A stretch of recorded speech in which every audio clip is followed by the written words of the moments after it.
All right, everyone, I'd like to call tonight's meeting to order. Here goes. It is 6 o'clock, and I'll start with my usual announcement. If you're planning to speak on any item on or off the agenda, if you could please fill out a speaker card and hand it to our city clerk. With that, actually, before we actually open the meeting, I want to also announce that we have some February birthdays here on the dais, myself and Councilmember Hilton. So just saying that, yeah, two birthdays on the council, trying to recognize us all. All right, calling to order at 6 o'clock. Pledge of Allegiance to be led by Councilmember Klein.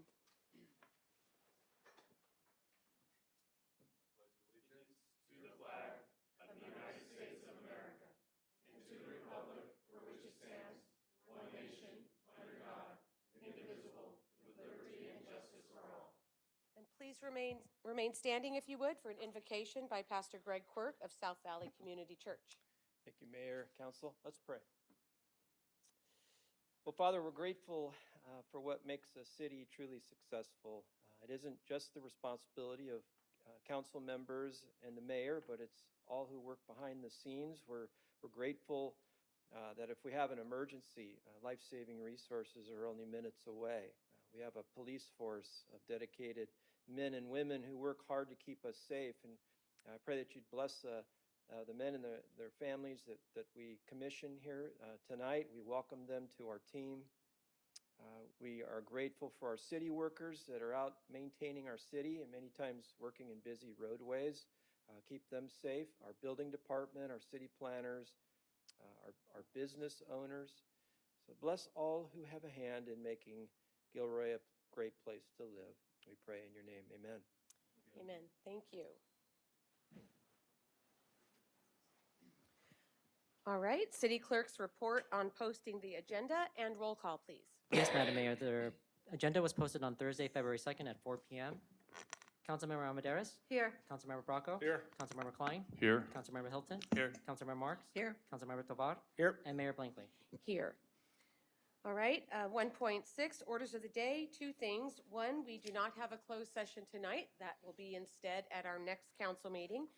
And two, I would like to suggest to the council that we move item 11.4 up in front of 11.1, since we have people here to speak to that. Would that be all right? Which were they again, Mayor? 11.4. Okay? Yep. All right, so moving 11.4 up to the front of 11. Okay.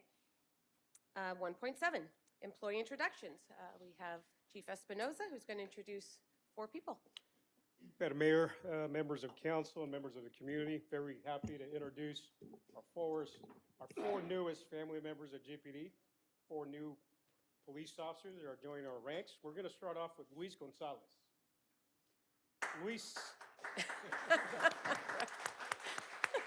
Luis is a second-generation Gilroyan.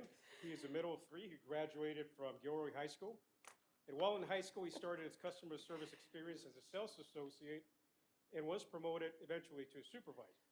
He then made the transition of working in the automotive industry at a dealership. During his 4 years there, he worked his way up in various positions and ultimately became a service advisor. He's continuing his education at Gavilan, working towards achieving a BA in criminal justice. In his free time, he enjoys spending time with his family, girlfriend, and flying his drone. Please welcome Luis Gonzalez.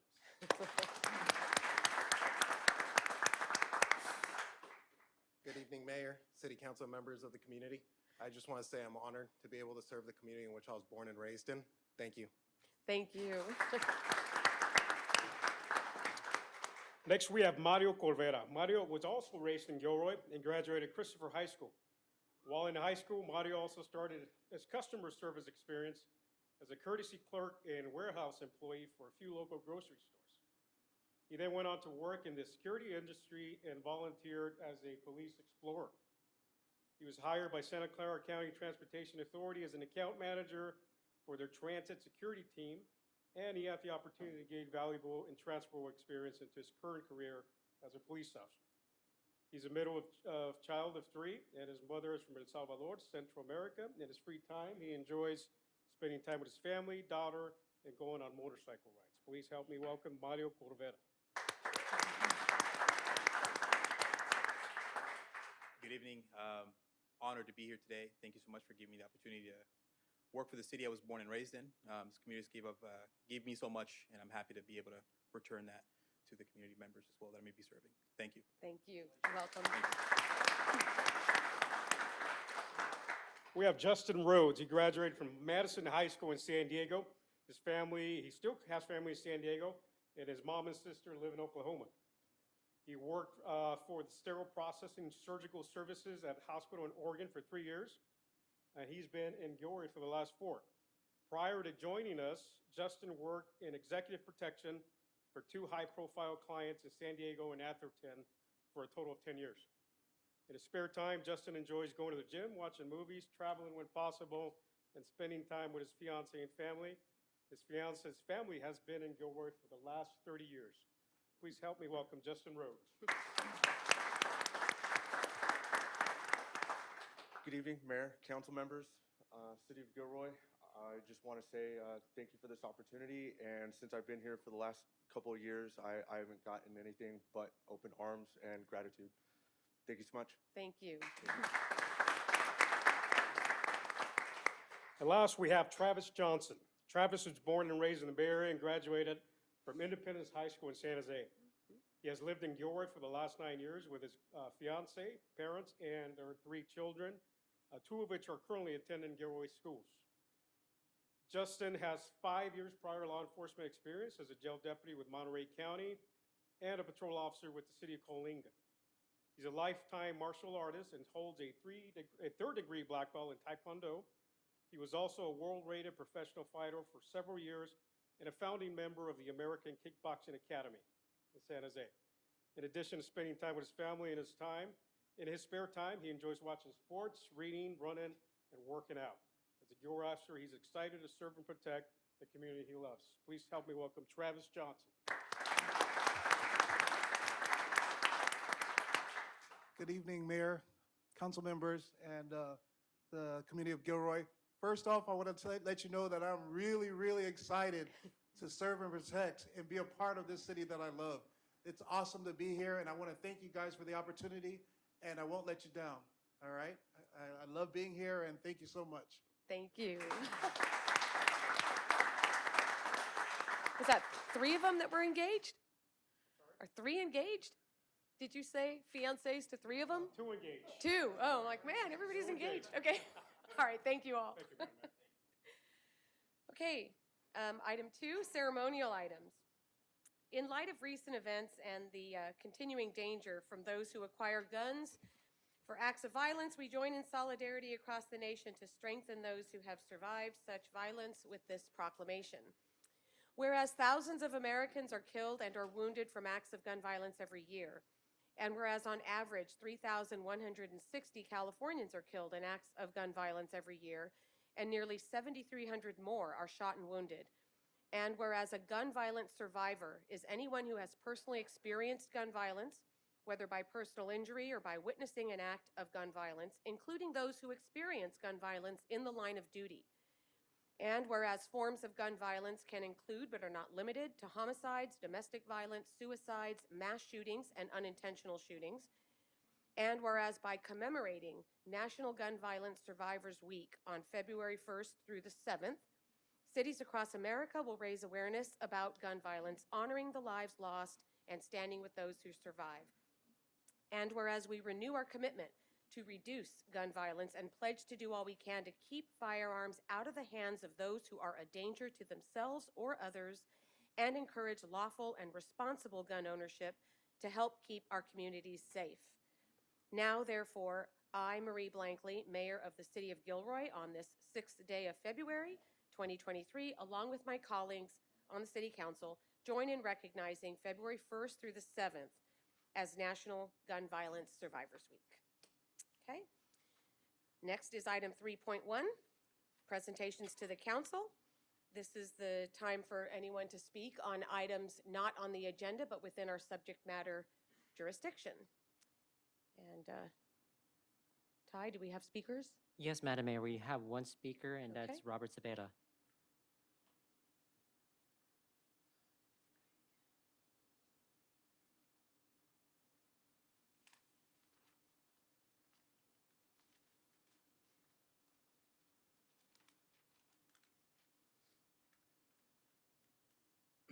Good evening. My name is Robert Cepeda. I am a current resident, and today I would like to discuss about our community's acceptance regarding drag entertainment. Whether it is on TV or a live act, according to transequality.org, it is a type of entertainment where people dress up and perform, often in highly stylized ways. The term originated as British theater slang in the 19th century and was used to describe women's clothing worn by men, end quote. It came to my attention in the local newspaper that there was a film being produced in our downtown gourmet alley called The Adventures of Bell Bottoms. The female impersonator, Anthony Malechi, says, "It shouldn't matter what your sexual orientation is or what your gender identity is or whoever you are, just as long as you're accepted. I'm here to say, stay out of other people's lives unless you're there to make them better," end of quote.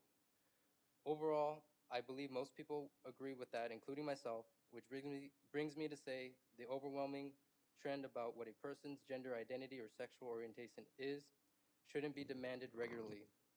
Social media enhances the idea that a person must be specific how they perceive themselves. Why is that? In children, this is the ultimate requirement of adolescents and sometimes younger.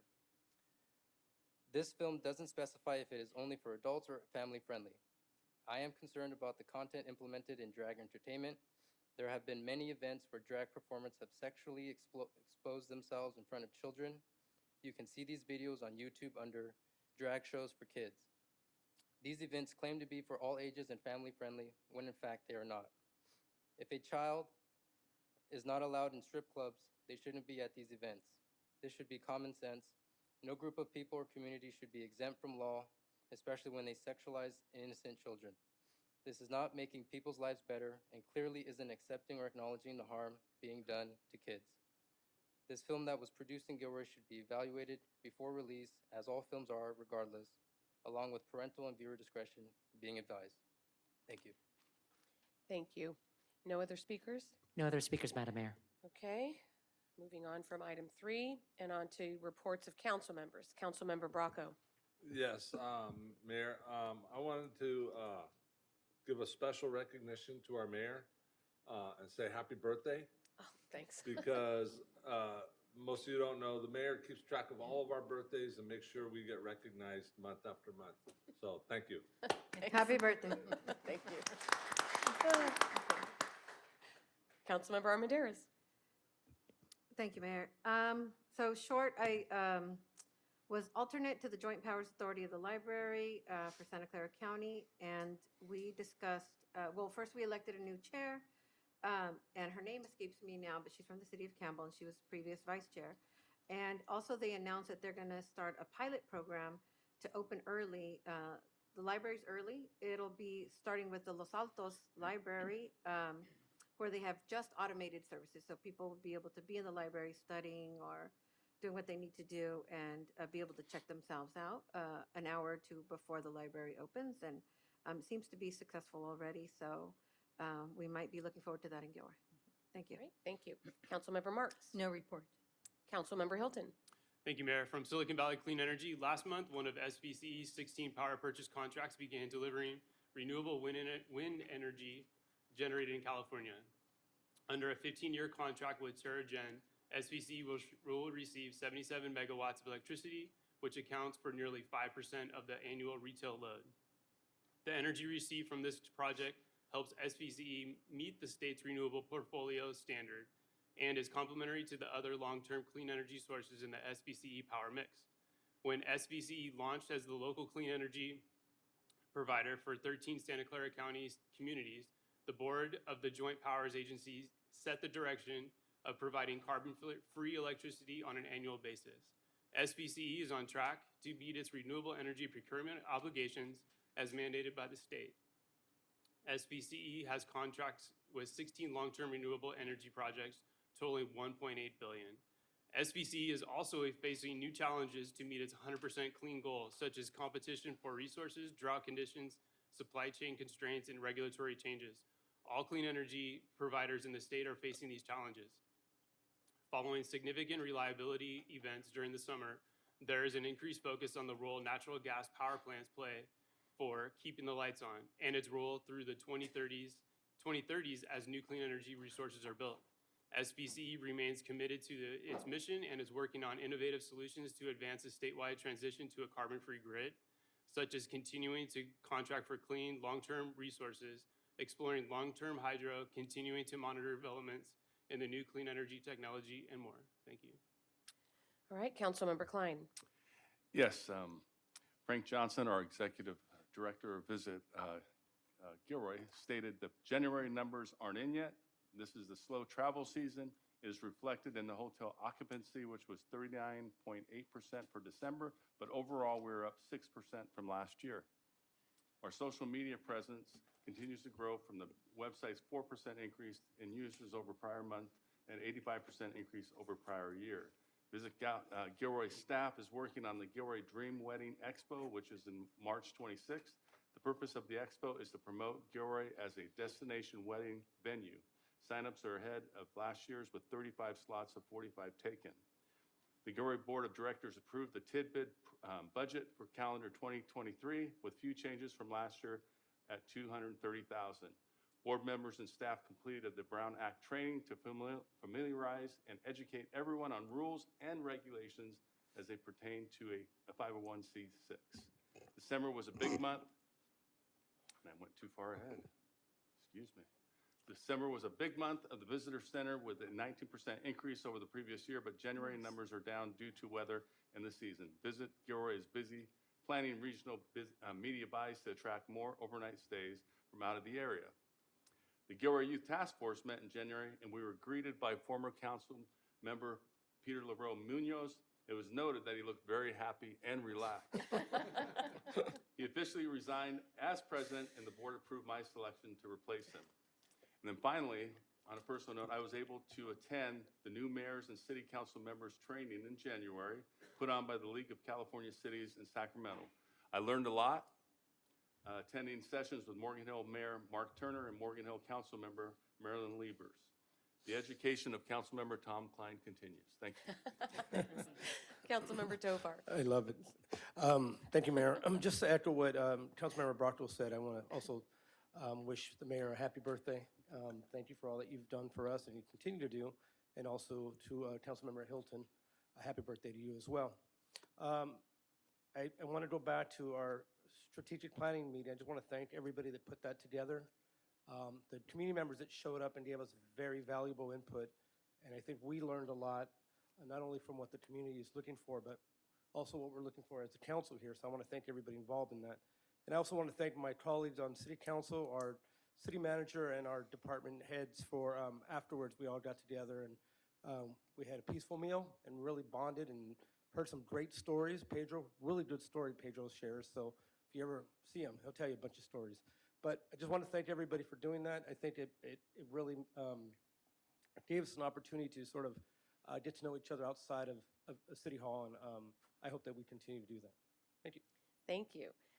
Okay, I think January went by so fast because it was so busy for all of us. So I attended the Caltrain Policy Group meeting, VTA Board of Directors meeting, VTA Board workshop, and Administrative and Finance Committee meetings, as well as the Gilroy Youth Task Force meeting that Councilmember Klein attended, all since our last council meeting. Big news for VTA and Caltrain, so that's what I really want to share. VTA was awarded a $375 million grant that is expected to fund the tunneling from the Berryessa station, which is as far south as the BART Phase 1 went, and now Phase 2 is going to take it to Santa Clara. So that's 6 miles and 4 stations worth of tunneling. Similarly, Caltrain received $367 million that should fully fund the electrification project to Tamian, something they hope to complete by fall of 2024, at which point the latest is that Gilroy will have a 4th train within fiscal year 24. Yeah, we're all hoping for that. So while BART and Caltrain's electrification go only so far as south, they only go as far as South San Jose. They don't come into Gilroy. Increasing transit options and improving mobility within our county is ultimately of benefit to us all, and we continue to push for viable transit services that Gilroy residents can count on. All right, item 5 is council correspondence. We have in our packets, and the public can see too, the current grant status update. We've been asking to see that, so you can see just how long a list that is. Under item 6, future council-initiated agenda items, I have one, Mayor. we have one, okay? After listening to the CADA's Youth Advisory Council speak about the needs for a youth center during our council meetings, my office also had a meeting with them and reading their public comment. I'm requesting to place a presentation from CADA's Youth Advisory Council on a youth center with the goal of allowing them to present their survey results on the needs for a youth center on a future agenda.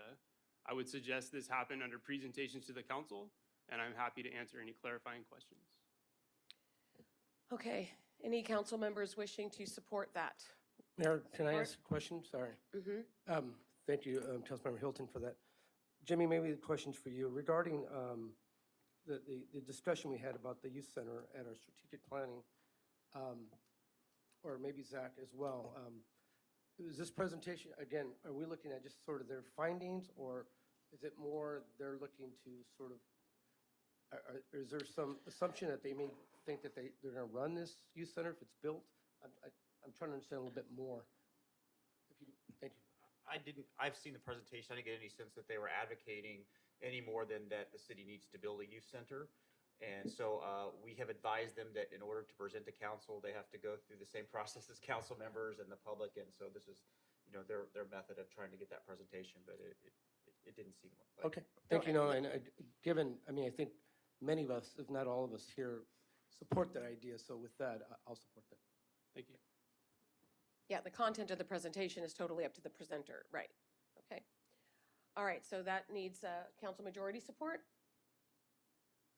Okay, it has it. Thank you. Thank you. All right, consent calendar.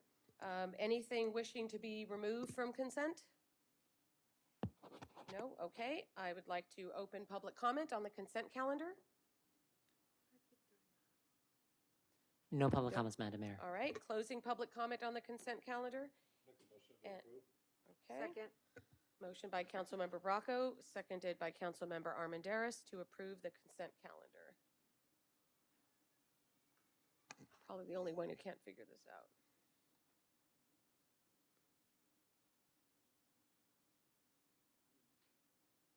I vote yes. I don't know. I'll just do a quick roll call Okay. vote then. Councilmember Armendariz? Yes. Councilmember Bracco? Yes. Councilmember Klein? Yes.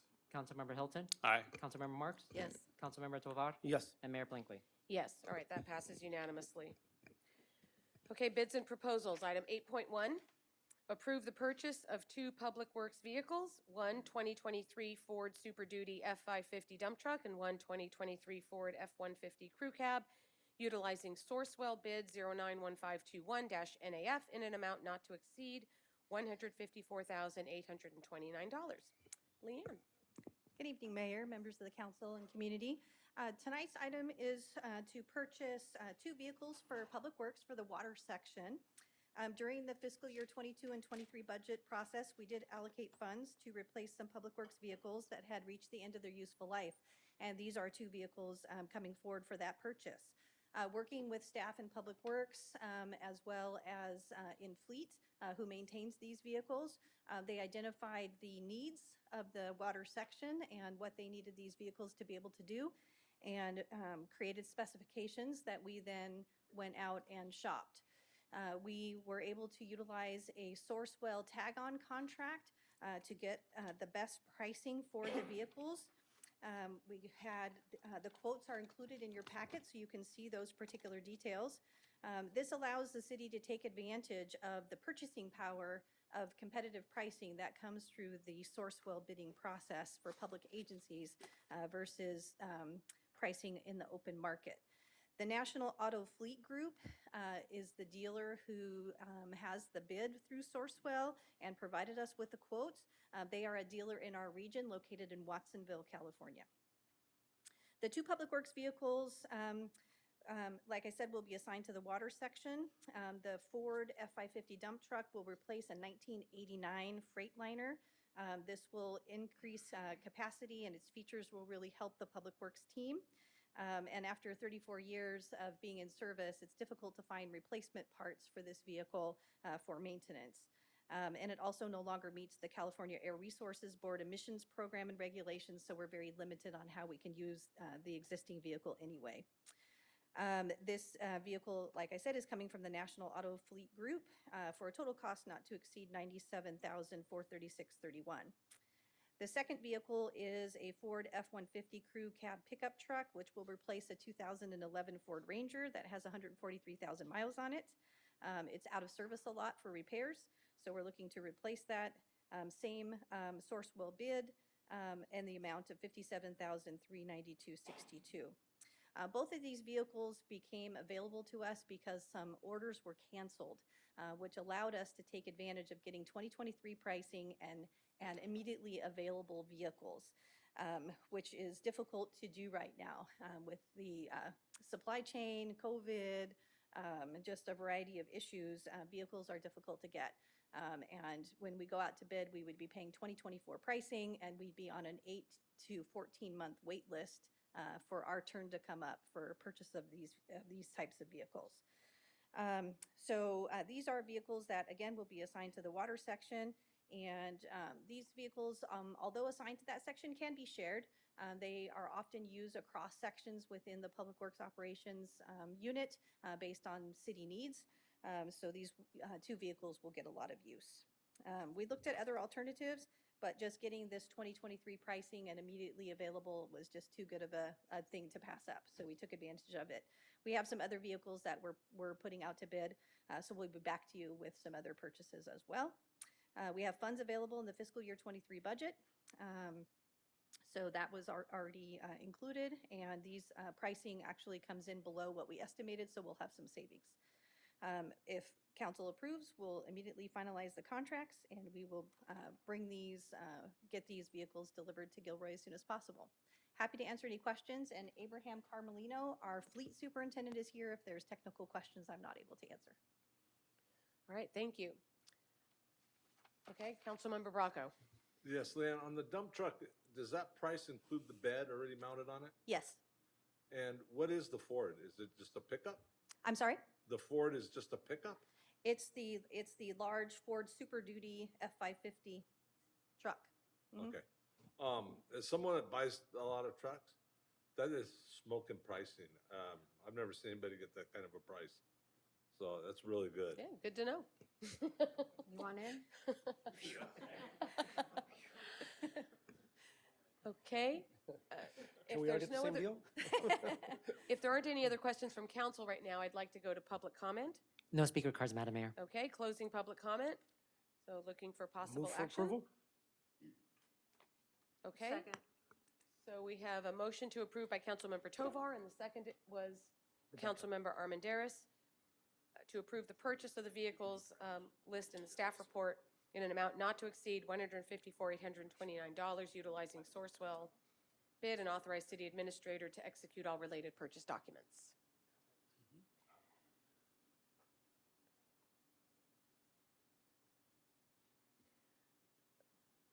We're supposed to be voting. Yes, But- electronic voting. I know, I'm trying. Well, let's see. Okay. Do any of us? I have three. Refresh. I've had to do that a couple times on the website. Okay. I'll just do a roll call vote here as well. Okay. Councilmember Armendariz, Yes. Councilmember Bracco, Yes. Councilmember Klein, There. Yes. Councilmember Hilton, Aye. Councilmember Marks, Yes. Councilmember Tovar, Yes. and Mayor Blankley. Yes, all right, that passes unanimously. Item 9, public hearings, we have none. Item 10, unfinished business, we have none. Item 11, we're moving 11.4 up, so that's the one that we're going to do first, and that's to approve a school resource officer memorandum of understanding for fiscal year 23-24, and that staff report is coming from Chief Espinosa. Thank you, Madam Mayor, members of council. The item before you is a renewal of the memorandum of understanding with the school district. And as a matter of background, we've had this partnership since 85, I'm sorry, so a little over 34 years. With the exception of the shutdown during COVID in 2020, 2021, we've actually been at the schools, both at Gilroy High School and where Christopher High School was built. We started there as well. We have one of our school resource officers here, Dustin Odell, sitting right in front. And we also have Superintendent Dr. Flores and a few of our staff members here as well.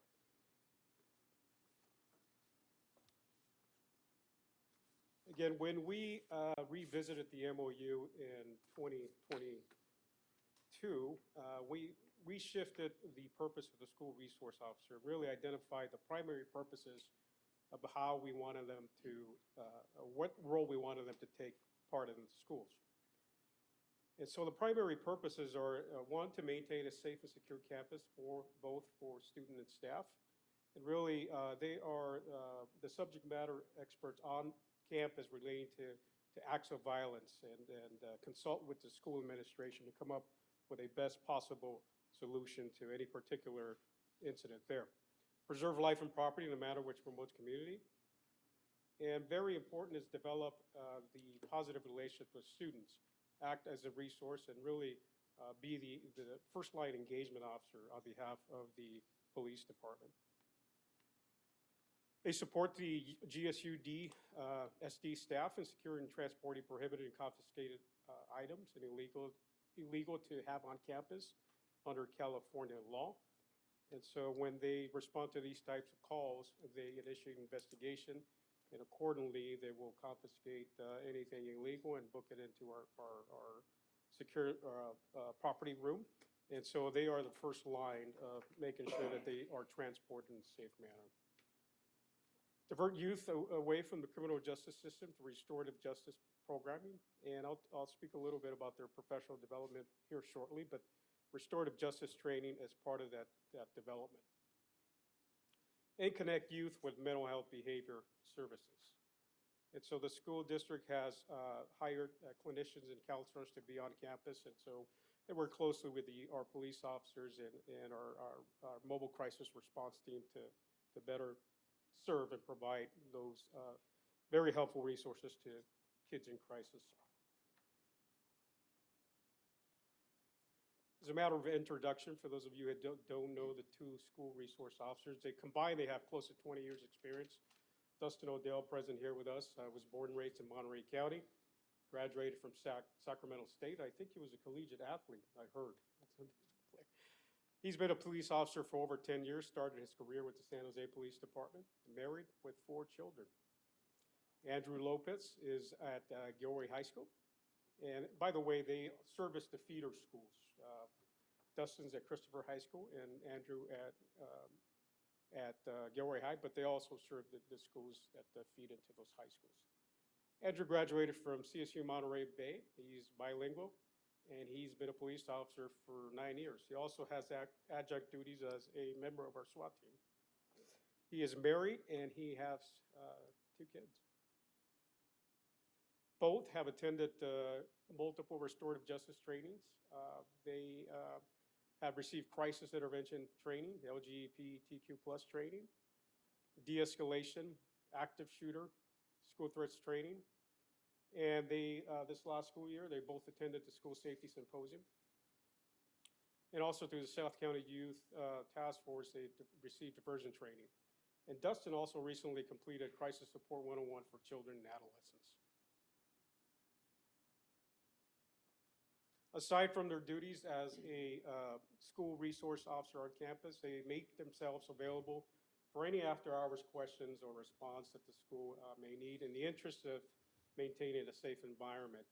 They also provide run, hide, defend presentations to the school staff and students, and also classroom and staff safety as requested during their in-service trainings.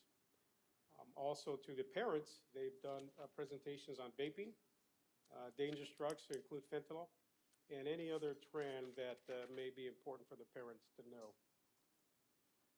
This is just an example of when they availed themselves after hours, particularly in incidents where the school and or the police department received threats of any acts of violence on school campuses, the majority of them threats of shooting.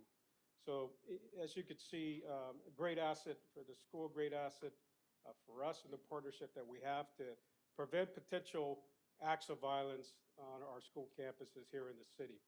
And anything from being there in an engagement manner at proms, at other events like Run for Fitness, to actually responding to threats of shootings. And most of these threats, you will never hear about, one, because of confidentiality clauses involving juveniles, but also most of them happen after hours. And so very important work that they do, and we're very fortunate that partnership goes way beyond the normal work hours. I'll preface these stats by giving you a little insight of these, and these are high-level numbers. And so when we talk about arrests, we talk about juvenile contact reports. And juvenile contact reports, it's actually a triplicate form that the officers fill out, one, whenever they take anyone into protective custody under the Welfare Institution Code, but also when someone breaks the law. And so there is very rare instances do juveniles actually get placed in physical custody. And by that I mean, placed in handcuffs, transported to juvenile hall. Most of the time they are released to their parents or a guardian with a notice to appear. That triplicate goes to the probation department. And then based on the history, based on any prior context, they come up with a best course of action, whether it be diversion, whether it be restorative justice, and depending on the crime. If it's an act of a violent felony or anything to do with domestic violence or sex crimes, then obviously they have to be transported to juvenile hall, and there the coordination takes place with the parent, and then they're released. So in very rare instances do they physically get taken into custody. And so this is, unfortunately, because of COVID, we don't have the 2021, late 2020 and 2021 stats to compare. So the last full year that the school resource officers were on campus compared to where we are now. And so as you can see, the number of arrests have significantly gone down, and compared to years, and we took the months of February 1st to January 30 because that gives us a good indication of where we are today. And so if you look back at 2019 to 2020, the SROs on campus, and this is the late 2020, we went down to 1 SRO. So compare 68 arrests compared to 20 to date from 2022 to 2023. So what that tells me is that we're really making an effort and a point to work on the deterrent, to work on making sure that we don't get to the point of having to issue a citation or arrest a juvenile to begin with. So intervention and prevention has been a priority and is key, and these numbers reflect that. As you can see citywide, juvenile arrests are also down, 57 compared to 128 in 2019, for a total of 77 from February 1st, 2022 to January 30, 2023. Significant decrease. These are the locations. There's no direct correlation of where the arrest happened to the school. This is just the way it works out. Again, here are the numbers per school from February 1st, 2019 to January 30, 2020, compared to where we are now. 52 in the community, and the rest for a total of 20 in the schools. And the schools, it doesn't necessarily have to be a school resource officer because the reality is that for various reasons, whether they're out on vacation or training, the school could be left without a school resource officer. So then any call that comes to those schools is prioritized like we would any other call for service in the city. And so when a school resource officer is not there, certainly the patrol officer assigned to that beat is going to respond, and they have minimal time to deal with that call for service. So they're not going to invest the time that a school resource officer would have to mitigate that incident, and whether or not they determine or figured out that arrest is the best course of action. These are the age, and 36% are in that 16-year range, all the way to 11. And there's, even though it says 3%, 11, that's only one arrest. And these arrests vary from assault. We had some armed robberies. We have stolen vehicle. We did have a couple of DUI arrests, a domestic violence arrest, and so it varies. But the majority of these arrests are misdemeanors and primarily assaults.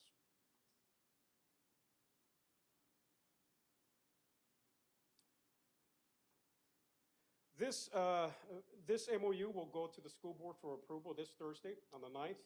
And so just a recap, last year when we were at the same place, school board voted 7-0 in favor of approving fiscal year 23.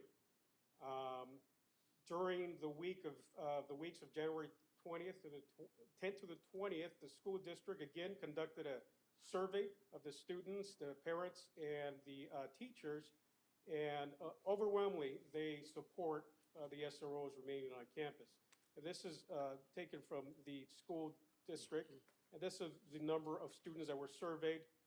Parents about 2,277, and teachers a little over 730. Again, all in favor of having the SROs remain on campus. This is a cost-sharing venture with the, again, partnership with the school district.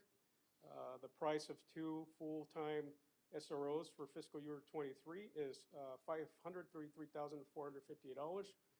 And again, we pay 50% of that at $266,729. And with that, I'll take any questions. Okay, thank you, Chief. All right, I'll go to council first, and then we'll go to public comment before we come back to it. Okay, so I'm going to look down this way, and okay, Councilmember Bracco, and then Councilmember Armendariz, please, and then I'll go over to Councilmember Tovar. That's what I see so far. Chief, on the charts you showed, 2019-20 was a lot more arrests. Was school out at that time because of COVID? School, March of 2020 is when we shut down, around March 2020. So that's, again, those stats are from February 1st of the prior year to January 30th, just to get a good account compared to where we're at now. So COVID would have had some effect on it. COVID was right after that, and we can't accurately, capture those numbers. Okay, and I have a question probably for the officer. When you have these parent events where you talk to them about fentanyl and stuff, how's the participation? Okay, we can't have it. You either have to come to the mic because there's people watching, and the meeting's being recorded, and you can't be heard from there. Sorry. Just if you get parents to show up.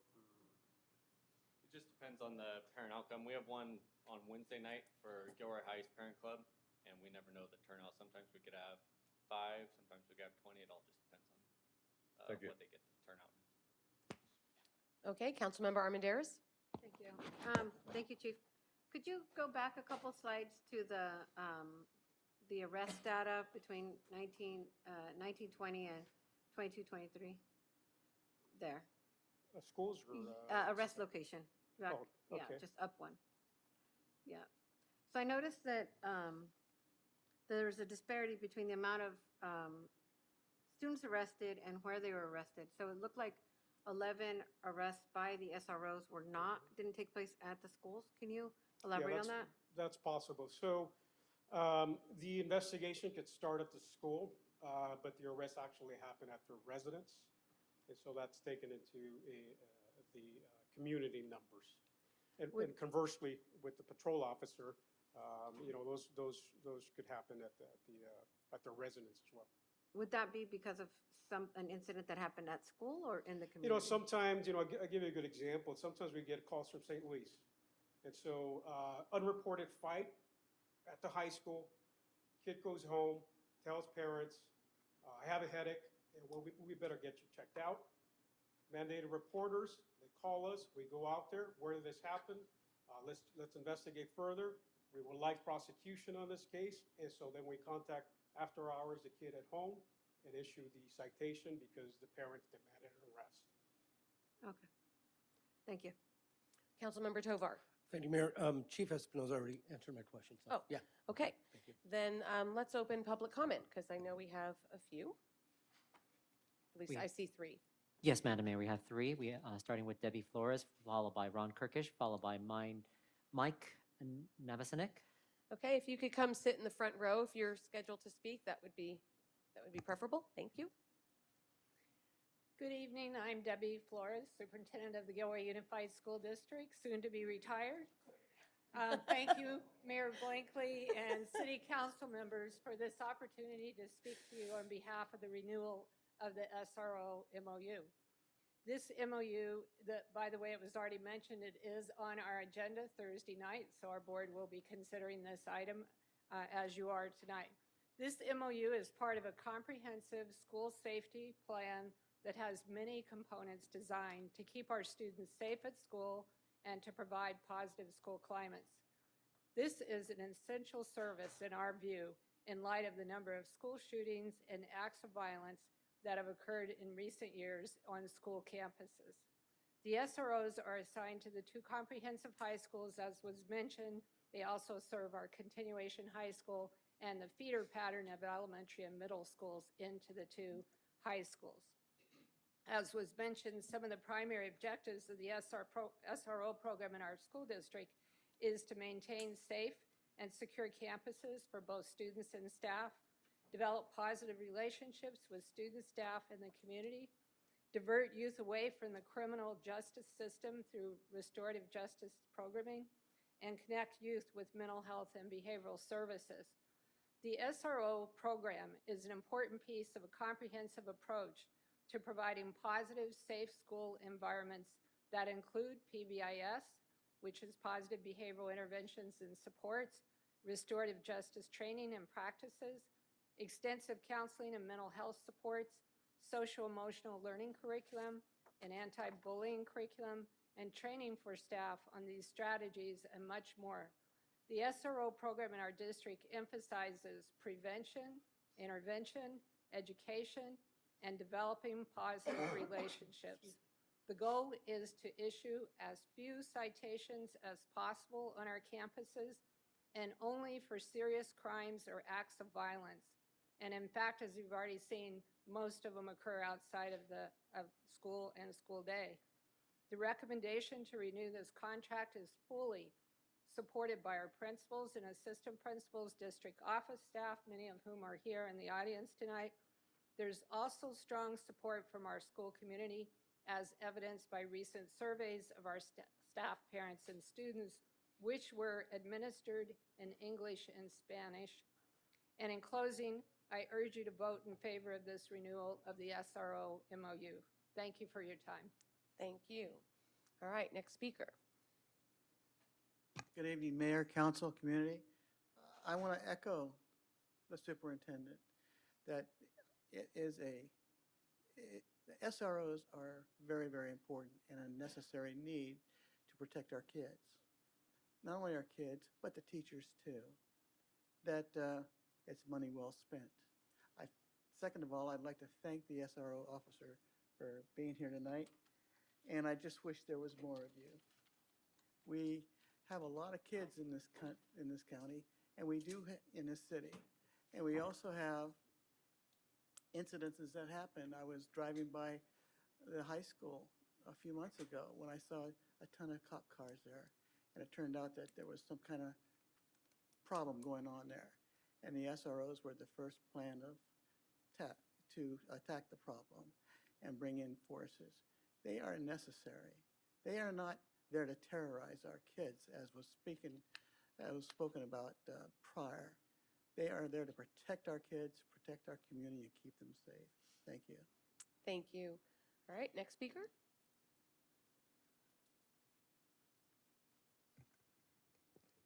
Good evening, Mayor Blankley and the city council members. My name is Mike Nebesnik. I'm the principal of Brownell Middle School, as well as an alumni of Brownell Middle School. I want to say I am in full support of these SRO positions. First of all, they bring a positive attitude to the school and try to build community within not only the students, but within the faculty and all the support people within the campus also. And I know both Officer Odell and Officer Lopez are seen in great regard by the students, and as soon as Officer Lopez gets on campus, it's like, where's the stickers? Where's the stickers? I want my stickers. And so the kids really, really look up to them, and they try to interact in a very friendly and to build community within the students and build positive relations. They also, for me, are think partners. We've all undergone restorative justice training. We are committed to that philosophy. And so when I'm faced with situations that are extremely, could be extremely volatile or potent within school groups, oftentimes I call them in and how would you handle this? They know a little bit more background about families. They know more background about what's going out in the community. And so they act as a thought partner for me and have supported not only myself, but all the students in any type of emergency situations we may have. They love to have discussions with the kids, and the kids will ask them any type of question imaginable, and it's a give and take. It's not a, I'm telling you this, you need to do this. They really try to extend the thinking of the children. And they respond to urgent situations better than I could by any means. And they support me and the families. They've done, as pointed out, after school visits, after hours visits, sometimes 9, 10 o'clock at night, on wellness checks for kids, on wellness checks for sometimes the parents. So I am in full support, and I hope you would be in full support of continuing the contract with the SROs. Thank you very much. Thank you. Does that conclude public comment? Yes, Madam Mayor. Okay, closing public comment, coming back to council, either Councilmember Tovar? Mayor, I'd like to make a motion to move for approval for the renewal of the contract for 2 SROs for fiscal year 23-24. I'll second it. Okay, we have a motion made by Councilmember Tovar and seconded by Councilmember Klein. Okay, and is that a? It's a roll call vote. It's a roll Councilmember call Almaderis? Yes. Councilmember Bracco? Yes. Councilmember Klein? Yes. Councilmember Hilton? Aye. Councilmember Marks? Yes. Councilmember Tovar? Yes. And Mayor Blinkley. Yes, that's unanimous. Did I hear unanimous? Wow. Okay. Thank you. All right. Thank you. 11, going back to the original 11.1. You can all stay. You don't have to leave. It's really interesting. Yeah. All right. Introduction of an ordinance of the City Council of the City of Gilroy, amending Chapter 19C of the Gilroy City Code relating to social host accountability to increase the penalty amounts and increase the period of time for issuing citations. Staff report by Bryce Atkins. Good evening, Mayor and Council. As mentioned, this is the ordinance that was requested as part of the council initiated item on June 6th with direction issued to staff on January 9th. That direction was to increase the penalty amount to $1,000 for the first violation, as well as for staff to come back with a proposed increase in the time to issue that citation. The proposed ordinance is in your packet, includes penalty structure of the first violation being $1,000 and the second and each violation thereafter being $2,000. You'll recognize this is the same penalty structure for the fireworks host liability ordinance as well. The other change is the proposed time frame. Staff is proposing 180 days. This is include time for any investigations, as well as any multiple citation processes as part of those investigations if they're ongoing, and then also time for processing the citations.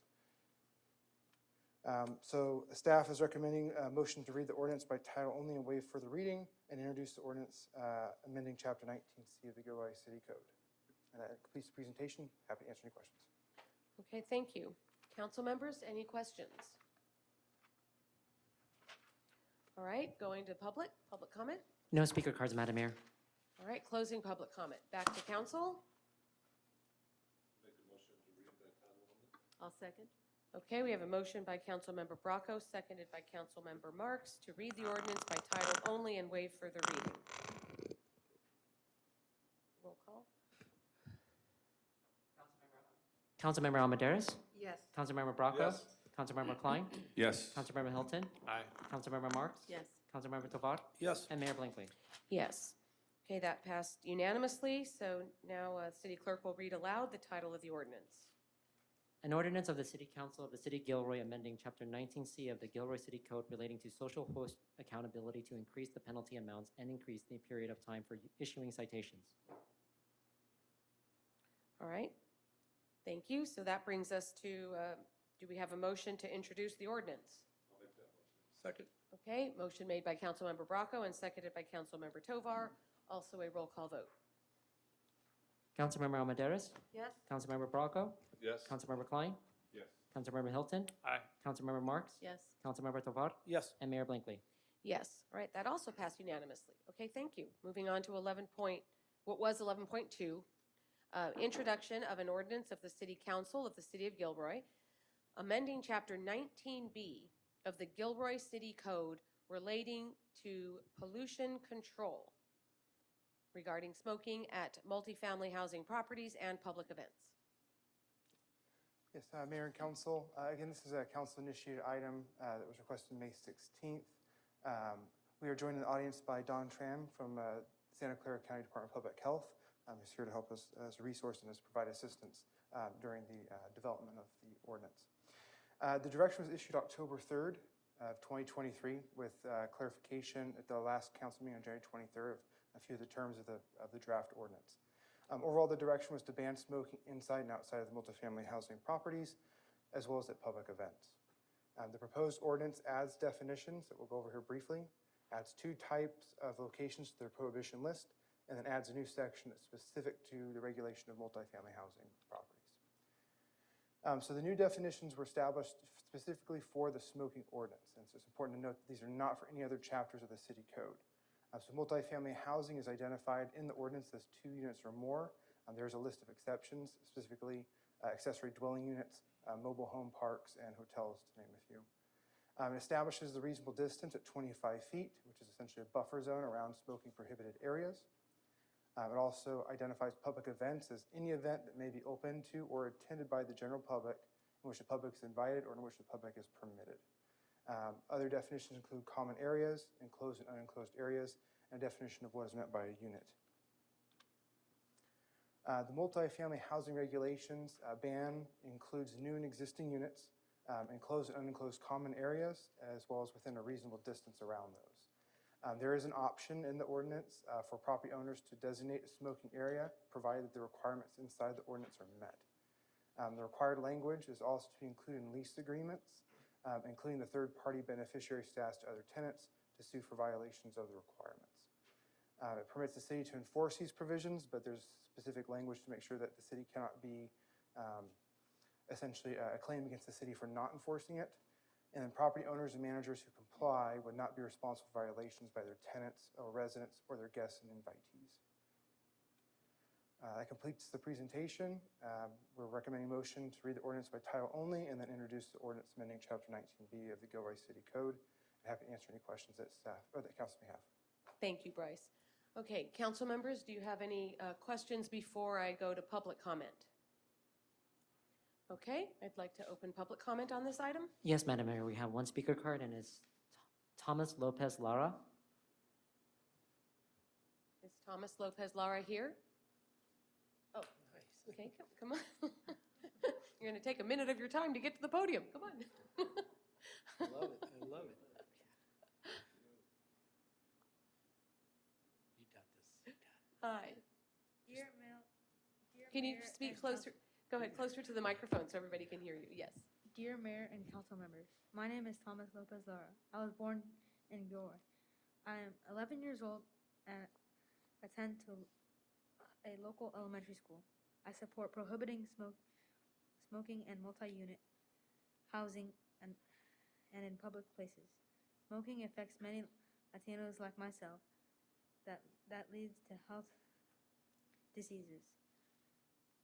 I have a baby brother and worry that going to public places and breathing in the smoke from cigarettes can hurt him. Thank you. Thank you. Thank you for coming and sharing that information. Yes. Are there any other public comments? No other speaker cards, Madam Mayor. Okay, closing public comment. I have some comments before we get to a motion, so I'm just looking to see if anyone else does first. No, okay. So first I want to thank staff, particularly Bryce, for working on this ordinance. I want the public to understand that no council member writes the ordinances. This is our staff that's done it, and it has come back as directed. It shows what we directed staff to do, which is to prohibit smoking at public events and to prohibit smoking at multifamily housing units except in designated areas.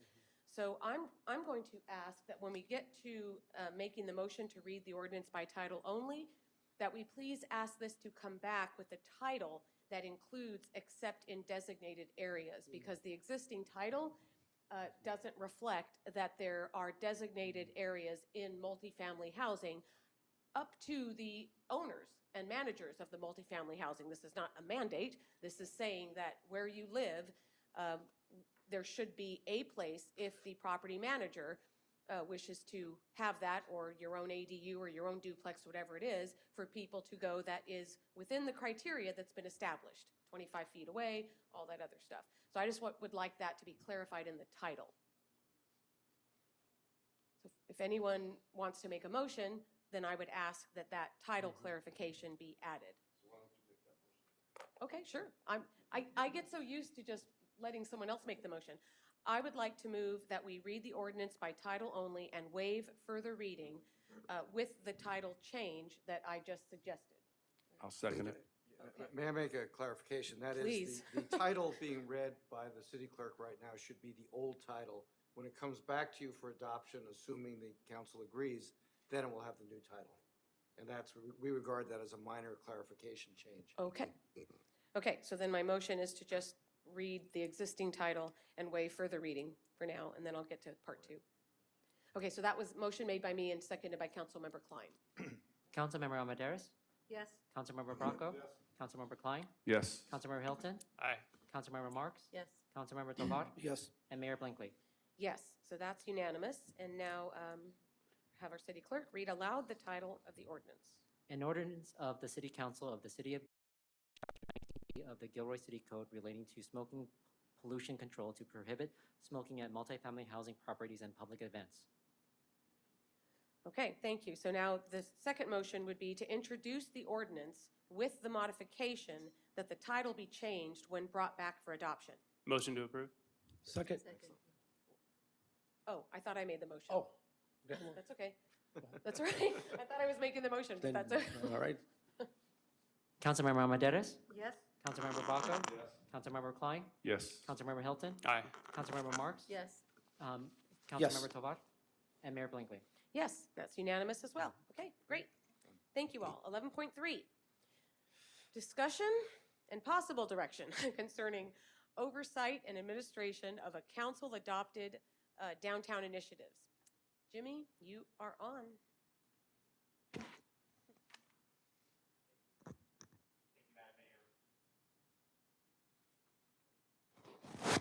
Thank you, Madam Mayor, Member City Council. This was a council-initiated item on January 23rd, and so we are returning tonight to give you some things to consider and possible direction to city staff.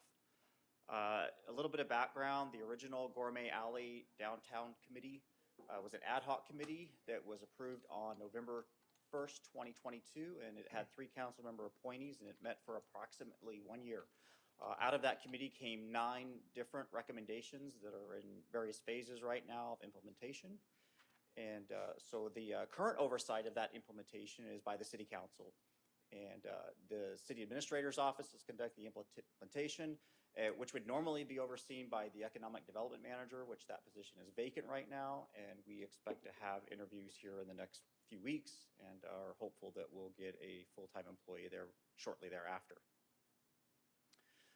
We're bringing 3 different scenarios for you to discuss, and these are not, they're not strict. You can merge them, you can move them around. They're not inclusive of just, mutually exclusive. And one is the status quo of what we do right now. And one is that we do give regular standing reports to council regarding downtown projects, programs, and the 9 initiatives. It's currently done on an as-needed basis or upon council request. They can be scheduled at any time on a quarterly, monthly basis, and they allow review and evaluation by the entire council so that council can weigh other issues and tasks and priorities. One thing that we went back and looked at, and we noticed that over the last 24 months, we've brought 24 different downtown-related items to council in various types, from grants to reports from the ad hoc committee. So we do average about 1 a month. That we do bring a report to council about downtown. The second option is that council could create a new standing committee, and could establish a new council standing committee to focus on downtown initiatives. We would recommend that this be subject to the Ralph M. Brown Act for several reasons. One, that the ad hoc committee did meet for a year, so this would be a continuation of that work. And although I don't think it's a hard and fast rule, it is typically recognized that committees that go past a year are no longer ad hoc. And it would also allow for council to appoint more than 3 members of the council if there were other council members who were interested. We've modeled this after several of our other boards and commissions, so which those meet quarterly. And so this would also would be recommended that if you did go down this path, you have a defined term, and typically a year or so. And then next, we would ask that you have a defined specific scope and discussion and reporting on the current 9 recommendations. If council does approve a committee, we recommend that the staffing support be extremely defined because we do have a work plan in place and we do have tasks and priorities.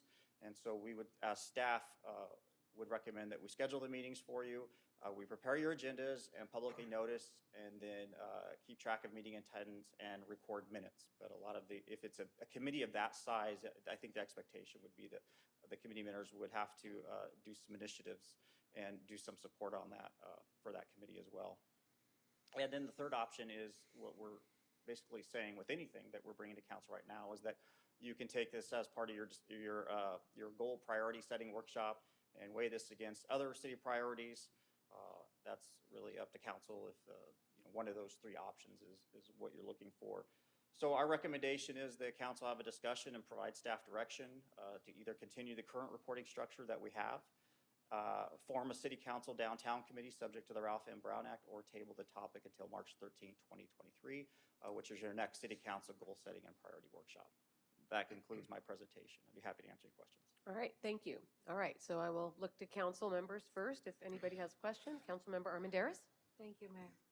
Thank you, Jimmy.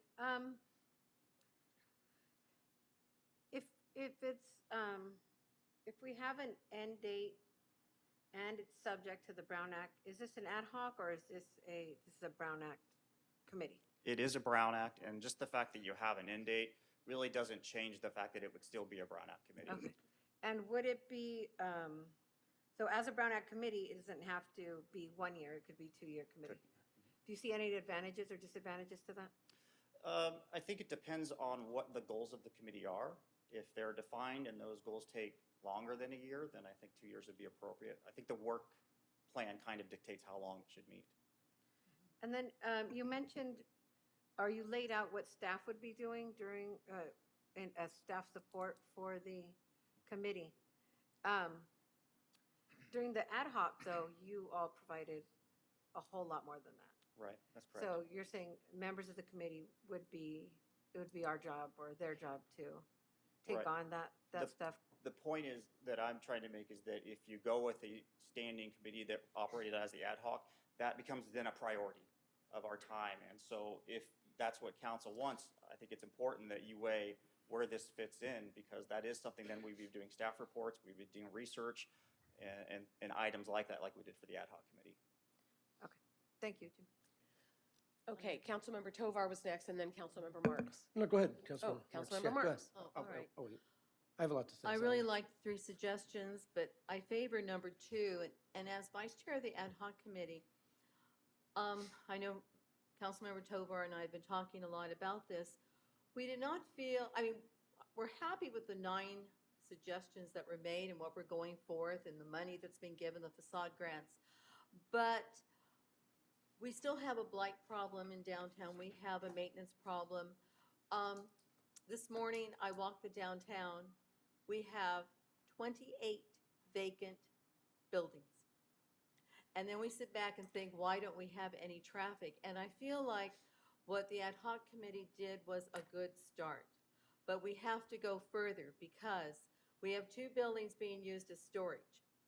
No, not in our downtown. We have buildings that have been there vacant for 15 plus years.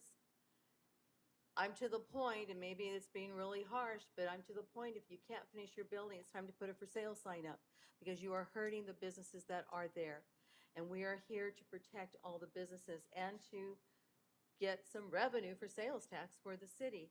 And in establishing this Brown Act committee, if the council decides, it is to talk to the building owners to say, what is it going to take, or why are your buildings still empty?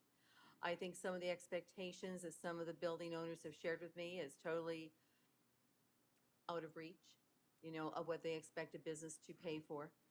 And I would really hope that this committee could actually make some movement on getting those buildings filled within the next couple of years, because our downtown is unacceptable to me as it looks right now.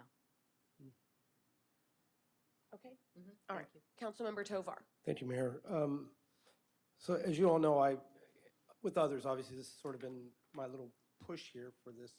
And I actually have 12 pages of notes I took, but I'm not going to read them all. But I want to go back to what we hear. Obviously, I don't have an office, but I do talk to a lot of people, and I keep hearing I've been on city council now 6 years, and every year, every day, most of us, not all of us, we keep hearing, why can't we be like Morgan Hill? Why can't we be like these other cities? And we all know why. Okay, we all know the RDA, all that stuff. But in 6 years, I mean, we have some progress, but we're not there yet, And, we all know the difference between an ad hoc and a standing committee. Given the growth of the city, we can't afford we can't afford to sit on our hands and knees and wait for things to happen. Many of us have said this. Sometimes the city is reactive and not proactive enough. And here's an opportunity for us to be proactive, okay? And it's to keep people accountable, making sure these projects move forward in a timely manner, because before the strategic planning meeting, a lot of us didn't know when the projects were going to get started, what's the timeline. We have all those questions that sometimes go unanswered until we have a meeting a month or two from now. And I think it's now, and thank you, Councilmember Martz and Armendariz, for asking those questions. Here's an opportunity for us now to keep people accountable, having updates, and moving the city forward, because our downtown businesses, all our businesses obviously, but our downtown businesses need our help. And here's an opportunity for us to all come to the table and say, this is what the problems are. It's just not the city, because we get blamed for everything. It's not just the city. It's also building owners, right? And we have a new, somebody who's investing in our downtown, and I'm sure many of you spoke to David already, and the concerns that he has, and he says all the time, we need to do something. Here's an opportunity for us to do something. Going back to, Jim, if you can go back to slide, and one more. Yeah. So when you look at that, I'm not in favor of 1 year, because, we have 9 recommendations, but the city continues to grow. It's up to us to go out there and find opportunities. That might be a year, 2 years, 3 years from now, And then again, when you talked about staff support, as Councilmember March said, during our ad hoc committee meetings, we had a lot of support, So I don't think it should be, we should handcuff ourselves in regards to what support we can and cannot get from the city. I think let's be proactive. Let's get this committee going. Let's invite the community, and let's see what the problems are. And if we need to call people out, we'll do that. Until we start being proactive, we're going to be like this 6 years from now, 10 years from now. So as you all know, I'm in favor of establishing a new downtown standing committee. Thank you. Okay, Councilmember Bracco. Yeah, I have a different view of this. I think this would be a big waste of our staff's time. We've had it for a year. They got 9 recommendations. I say get the 9 recommendations taken care of and then come back and see where we want to go. So I can't support having a standing committee that takes up staff time. Just some council members doing it on their own is the best way, I believe, because then you don't have to invite all kinds of people. You can meet with the property owners, and you can say things that you wouldn't say in public. So, that's the way I would go. Thank you. Thank you. If I could respond. Yes, Councilmember. If I can respond after. Okay. Yeah, I would disagree with Councilmember Bracco, not on everything you said, but on the, our committee met and we hammered out these 9 recommendations, not without a lot of discussion, debate, insight, and incredible amount of support from staff. And but these types of things take drivers. They take people to drive, to follow up. We know our staff is heavily impacted and they have really heavy workloads, and so that's why I'm supporting this. I think that, of course, our downtown is a priority, and council members Marks and Tovar really, show that and how committed they are to our downtown businesses. And I would like us to discuss a hybrid of options 2 and 3, in that we have the standing committee, that it meet as defined here, but for 2 years, and that the city council help us set the goals as the city council at large, because as much fun as it was with Fred and Carol, it was hard to get past the first couple meetings and set the goals and make them realistic, right? And so I would think with the council's input and everybody's experience, it would make it more robust and also more focused.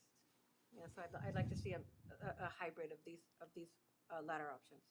Okay, Councilmember Tovar, you had another comment? Thank you, yeah. Well, it saddens me to hear that that a council member thinks it's a waste of time, knowing that our downtown is a priority, and we keep saying that we want to be a recreation destination, right? Don't we hear that, right? We hear that, right? And that we want to be transparent. Here's an opportunity for us to be as transparent as possible and bringing everybody together. If the concern is that we're wasting staff time or we're making them do extra work, so be it. That's what we're paying them for, to change our downtown. And again, our businesses are failing because we're not being proactive. So for me to hear that, I have to disagree 100%. I think we need to do something now. Thank you. Okay, thank you. I'd like to share some of my comments on this. I personally think that all 3 of the options that staff presented are worthy of consideration. There isn't any one that should be not considered. If the council were to go the standing committee route, I personally like that it be focused on the 9 recommendations there, the second one of which is developing or looking or considering what we as a city government can do to address vacancies and noise, because as we keep repeating, the city doesn't own the buildings. These 28 vacancies are with private property owners, the same way some people have the misfortune of living next to a home that has been dilapidated forever and ever and ever and ever. And unless it is a safety hazard or a fire starts there or something, there really isn't a whole lot you can do about it. A property owner is allowed to keep their property in disrepair as long as they don't have somebody living in there in danger. So it's a very difficult thing for city government to step in and correct a private property owner's attitude or purpose for keeping a property vacant. So I'm going to stop there and just say that maybe my personal preference would be number 3, because I like to discuss things holistically with everything else that we're doing. But I think all of these suggestions that staff has made are good ones. So I'd like to go to public comment next, so we can hear from anyone from the public who'd like to speak before bringing it back to council. Yes, Madam Mayor, I have one speaker card right now, and it's Jeannie Rizzuto. Hi, everyone. My name is Jeannie Rizzuto, born and raised in Gilroy, outside of being gone for college. My parents had a business downtown for 38 years, so I've seen a lot of change from dating myself into the 1960s up to the present with downtown Gilroy, especially over the years with the earthquake of 1989 and the challenges of downtown and how we got a lot of vacancies with that. And then later with the outlets and now with the internet, so it's really a challenge, and now getting into more service type industries. I really want to thank Jimmy first for hosting the meeting that we had on beautification of downtown and letting public comment, and also Councilmember Marks and Tovar for being passionate about this and trying to move forward. So I'm really glad to hear this discussion. I think we need to move, like you said, to have action to moving forward. I'd like to know how, as a resident, how can I get involved or get more people involved at public comment, or if are you part of the committee? You know, if certain council members are having that, and then there's so many that are pulled in or want to sign in to be part of that as well. And so I don't know where the best, if it's just looking on the City of Gilroy site, or if there's something that's a sign up that can be seen. And then lastly, the comment about setting up a workshop. You know, sometimes the workshop sounds like we're going to be taught something as opposed to a working public comment or so forth. So I don't know if sometimes that's confusing when you look it up on the Gilroy website. Thank you. All right, thank you. And we have another. 2 other speaker cards, Madam Mayor. Okay. The next one is Ron Kirkish, followed by Terrence Fugazi. Okay. Hello again, Mayor, Hello. Council, and community. I'm Can we not sure how start the clock? Okay, there we go. I'm not sure how the one-year term was assigned or selected. It seems like the problem's been going on we haven't seen the light at the end of the tunnel for 20 years. It seems to me that also that there might be a difference in a time that somebody can serve, depending on if they're a stakeholder in downtown, a business owner or a building owner, or if they are just an interested citizen. So I would like to see something possibly, think about it, that if it is a business owner, building owner, that they would have a longer term to be able to sit on the committee. I guess that's about it. Thanks. Thank you. All right, next speaker.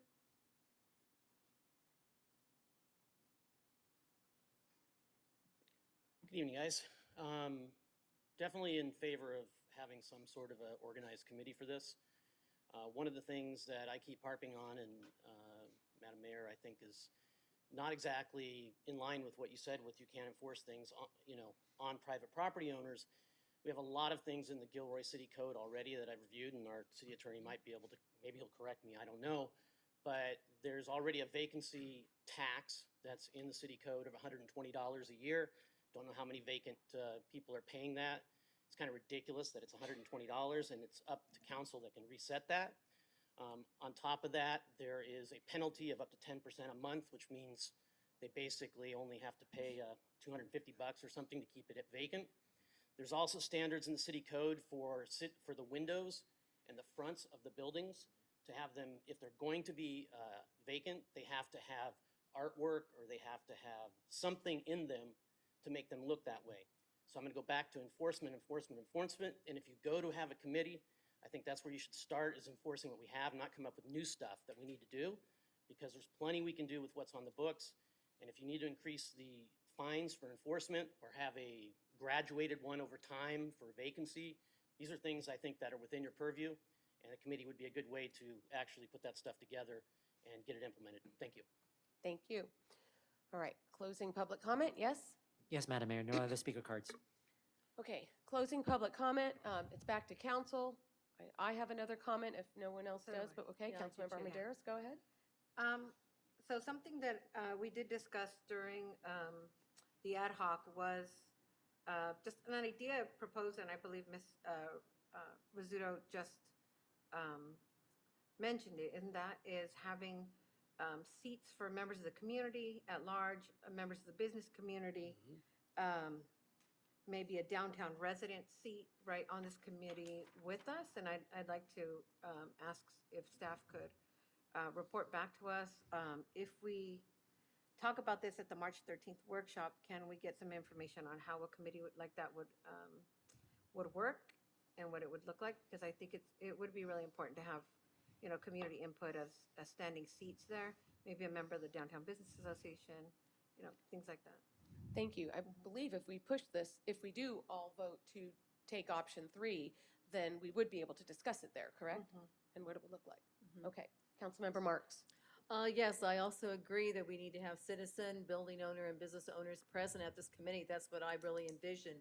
And even though our 9 recommendations cover a lot, there are still a lot missing. And those are the things that I want to see addressed. I said it earlier about maintenance of the downtown buildings. There's too many vacant buildings that have tons of leaves in front. If you're trying to lease out a building, that's a bad advertisement for Gilroy. to see how dirty it looks. We need to talk about parklets. Hollister has uniform parklets. Ours are just kind of whatever goes, goes. What vision do we want for the downtown? We haven't hit upon it. We're hoping to get lighting put in. We've got the bids already given to Jimmy. That's going to make a huge difference for the downtown. Code enforcement, we're still getting complaints from some of the little pop-ups that are coming up on top of, in front of buildings. They move from the empty lot on 4th and Monterey now in front of another building. So they're having problems with, the dirt, the grease, the debris that's left behind for that. There's just little things that we never got to address. The plywood is still up. We need to address that. Plywood has been up on some of those buildings for years. To me, plywood should only be up for a few months while you are rebuilding your glass in the front of your building, not years. And so all of that makes a big difference when you're trying to sell a city, sell a downtown to potential buyers. So that's where I would like to see our committee go. I am not for number 3. It's fine for us to discuss it on March 13th, but number 2 is the way to go, to actually bring in a lot of different people from all walks of life to help us with this and what ideas they have. So we can really make a difference after a year to say, yes, we are moving forward. Because in 4 years, I don't want to have to look back and say, we haven't done anything. It's just the same old, same old. So thank you. Thank you. Councilmember Tovar. Thank you, Mayor. So when I brought this up way back when, I was, not anticipating to table this once again because, again, the wording in there that says, restricted to the 9 recommendations, I'm not in favor of restricting or putting limitations on this committee. When I look at the purpose of this committee, we're looking at to continue the work that began from the ad hoc committee to represent in the interests of both downtown businesses and property owners and the community, to suggest programs, projects that would encourage economic development. So that goes outside of those 9 recommendations, and to make new policy, new ordinances that's going to help our businesses downtown. So for me, putting limitations or restrictions on what should be discussed, what we're talking about, I'm against that, because I think as we grow, new projects would develop, more things would come, and for us to say, well, we can't talk about that because we can only talk about A and B, I think we're hindering ourselves there. So for me, obviously, option 2 would be, is what I've been pushing for, but to put limitations on what we can and cannot talk about, I'm against that. And a term limit or a time limit of 1 year, I would be against that as well. Thank you. Okay, I don't see anyone else, so I'm going to go with my, oh, I'm sorry. No, it's okay. I put my name on there. Go ahead, Councilmember Hilton. So thank you for the staff report. Thank you for your passion, fellow council members.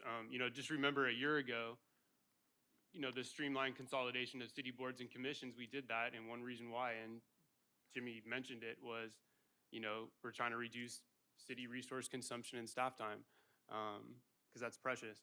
But what I'm getting nervous about is if someone from staff could explain the actual powers that a standing committee would have. Because some people are going out and saying, like, we're going to do this, we're going to do this, we're going to do this, when in actuality, I know the answer, but I want staff to be very clear on what a standing committee is or isn't allowed to do. You can hustle, you can advocate, you can make recommendations all day long, but I want to know, and I want the public to know where the line is. Good question. Thank you. Does anyone want to respond or no? Well, I can speak briefly to that. The legislative power of the city is vested in the council. So a standing committee can meet, and the standing committee can recommend things and come up with ideas, but it cannot implement them on its own. It has to bring them back to the council. I think that's the clear answer under our charter and under state law. And it cannot provide staff direction as well, right? That Right. Comes back to us. So it's a recommendation, come back to us. Mayor? Yes, that's correct. Hang on. Okay, I don't want the floor to be so over. I have a motion. Okay, but okay, I still am waiting to speak myself. too, so I'm By trying all to be very means. patient. Okay, so why don't I go ahead and do something, and then that way you can say something, and then you two can speak again. Okay, or you can ask your question, unless Councilmember Ronderos, is your question specific to what? No, I'm what you- ready okay. to make a motion. Okay. Oh, Well, mine yeah. was. No, yours was to make a oh, No, then go ahead. If it's specific to what was just said, please. Yeah, so I mean, the whole purpose behind this, and thank you, Councilmember Hilton, for asking that question. It was never about having power, it was about transparency and bringing to the council, but keeping people accountable. And obviously, we vote as a whole. It's never about, well, we're gonna go this direction, or this committee is gonna do this, or say this, or we're gonna go that direction. It's always, let's come up with recommendations, let's continue to have these discussions, and it will always come back to council, which we've always done. I've never once thought that we were gonna make all the decisions. Exactly, I never thought that too, so I'm glad you brought that up, Okay. because I just assumed council always had the last say in whatever was brought forth. I think it's just the Yeah. wording you guys are using, that we're gonna hold people accountable and telling them how, makes me uncomfortable. Yeah. I don't mind you being advocates, I'm an advocate, but that part makes me feel uncomfortable, and I'm sure that makes staff feel uncomfortable too. Yeah, it's Legally. it's the passion. That's okay. It's passion coming out, and it's coming out. Yeah, how it is. So I'm going to just jump in with my comments in addition to ones I already made, and one has to do with sticking to the 9 things that the council did approve. That's why, for me, going to if we go the standing committee route, and again, I think any of the 3 options posed by staff are fine. It would be to stick to the 9 categories that this council has already approved. And it would also be to, I'm losing my train of thought, to stick to the 9, I'll leave it at that because I'm losing my train of thought. With respect to enforcement, that is something that we should, of course, always be doing. And it is something the city is always doing. It's just that enforcement becomes it's something that you repeat. I mean, we tried, prior mayors, prior city councils, so hard to get building owners to just retrofit their buildings for earthquake safety. And that took some 15 years, if not longer. And all the fines and fine after fine after fine, even for some property owners out of town, simply amounted to liens on the property. You can't actually make the money go towards what you want. You can just lien the property when they don't pay a fine. So those just grew and grew and grew. And if some members on this council may remember that, I think it was in 2019, where it was brought before us to then see if we could forgive those liens and hope that the building owners would take the money that was forgiven in liens and spend it on their building, and still couldn't get them to spend it on their building. So I just want when the public hears, people coming and commenting that all you got to do is enforce, it's not as easy as it sounds, because in the end, unless you can force a sale of the building, what you're doing is just liening the property, which puts the property owner in really no different position than they were before, because they're not renting their building out anyway. The building is just sitting there idle. So it is a problem. Okay, those were the comments I wanted to add. I think, yeah, okay. Councilmember, yeah, Armendariz, go ahead. Yeah, I'd like to motion that we continue to receive reports from staff on downtown-related projects and issues, that we form a downtown committee of the city council for 2 years. The first year focused on the 9 goals. Some of these goals are pretty lofty. They're going to need drivers. They're going to need our attention and focus. And what was the third thing? Oh, that we extend it for 2 years, and that we flesh out the goals as a whole council at the March 13th goal-setting priority workshop. I have a clarifying question. Go ahead. So do I. Okay, go ahead. What do you mean by that? The fleshing out the goals? Are you talking about the 9 that are on here? No, What do you mean by? that we set up some parameters for what the second year will be. So what will be our goals for the second year, right? If we are able to complete the 9 or get them, the ball rolling, get these implemented, then in year 2, what is going to be the goal for this committee? And you don't feel that that anybody on that committee can just organically do that as you come up with them to make formal recommendations back here, like Adam as a future agenda item? You think that we should focus that? I think that many of these things could have happened previously that way, but they didn't. And it took this committee to come together, to gel, to get the staff time dedicated and the resources, and do it. See, I have a problem with waiting there for a whole year to Mayor. move forward with a few of these. We're like- only gonna meet quarterly. Mayor, Well, And these are, Yeah. these 9 goals are lofty. So we have to develop new ordinances for vacancies and noise, right? That's really important. The whole downtown jumpstart stuff, like it's a lot. see, I don't even It's a think we lot. should meet quarterly. I think this is monthly, if we really want to make a big Well, those are the difference. kind Okay, of we things have- we can discuss we on have a March mo- 13th. Okay, Okay, yeah, we'll go with yeah. the motion then. I'm sorry, the It needs a motion second. is, okay, the motion you made was to go with item, Two. item 2, right? But to extend it for 2 years. Yes. Yeah. That's your motion. Mhm. I'll second that. Okay, so we have a motion for that. The I would, motion was also item 1, wasn't it? I added item 1 and 3. You So we added folded item it 1. in, yeah. So it'll be item 2, but we continue to get the reports from staff Yeah. on downtown issues. I mean, would they have to be exclusive? I don't think so. No, can I ask, would this be, for the standing committee, would it be limiting staff time as suggested by staff?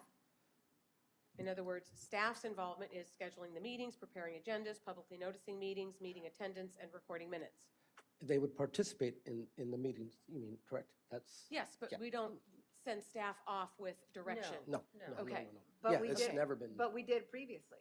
We did. In our ad hoc, that's what they did. Right. And, That's not what I'm asking. right, I'm asking, no, I'm answering For Fred's this question. new one, but no. Yeah. they okay, wouldn't do this that. one, because otherwise I would not support it. And is this just the council members, or is it the public and? So that's Well, what we that's could. what she's saying to What I'm discuss saying is we later. discuss that March 13th, because I think it'll be another hour of discussion if we try to do that here. Okay, so your motion is to do item 1, to do item 2 as, so in other words, to do all 3 of these things as listed by staff. Yes. You're not changing, except for you're asking for 2 years. Except for 2 years, Instead and that of the 1. first year be dedicated to the 9 goals. Councilmember Armendariz, can I ask a question? Which, again, I think something is, and it's really good, something is better than nothing, so I appreciate that. I look at it this way, and I'm in favor of, obviously, I second it. And I understand we have 9 lofty goals, but these are not new goals. These are goals that should already be in the works, right? Should, but Thank you. they're not. Thank you. Should, and they're not. And this is why I keep pushing for this committee, right? So this way, when I keep saying holding people accountable, I'm not just talking about building them, I'm talking about city staff as well. But that's, I don't comment when you say stuff that I don't agree with, so just let me finish. For me, it's what if things happen along the way, with the sharks coming into town eventually? I mean, what if things come up that changes the scope of what we're doing? That will limit us from actually having those discussions, correct? I would like to bring us in, we could go on and on, and if we don't bring this into something that we all know we're voting for, I think we should stick to those 9 things because the council has already approved those. Some of those are in progress. I don't know why we're saying that we haven't done anything. We have done at least 4 of those things. We've Yeah. started something, if not more. So it keeps us focused. What the committee then addresses, once it's a committee, can bring on is just without using any staff time, because you have to have you have to bring back to council anything new. You can't use this to push what you've been unable to push so far. And to be Okay? And perfectly that's honest, really how it yeah. needs to be. Yeah. So, and if you don't keep this clear, then I think you're going to lose some of us in being able to support because we don't understand what it is you're asking for. Okay? The members of this committee would be voted upon by this council, correct? Mhm. That's who would be on this committee, okay? So my effort would be that you keep this concise, and it feels fairly concise to say that it's as staff has recommended, but for changing 1 year to 2 years, which I don't even know if we can do because this council may change in 2 years. I mean, it's sooner than 2 years, so can you do that? I guess you can. No, Not 24. sooner in 2 years. All 23, It would end in 24. 24 with this council. We're November. already into this year, is what Well, I'm yeah, saying. but this would count as year 1. Yeah. Oh, you mean retroactive to January 1? Well, yeah, if Is we're it- going to meet quarterly. That's what I'm saying. It's already, it would be 1 year and 11 months as it stands right now. It wouldn't be It 2 would work. years. It would- Okay. So, Councilmember Tovar, you did second it, right? Yeah. We have a motion and a second on the floor. So is there any more discussion? Jimmy, do you want to caution us on anything before we vote on this? This is dangerous. The flag Or do you want to try to Put the restate the flags up. motion as you understand it? Okay, let's do that.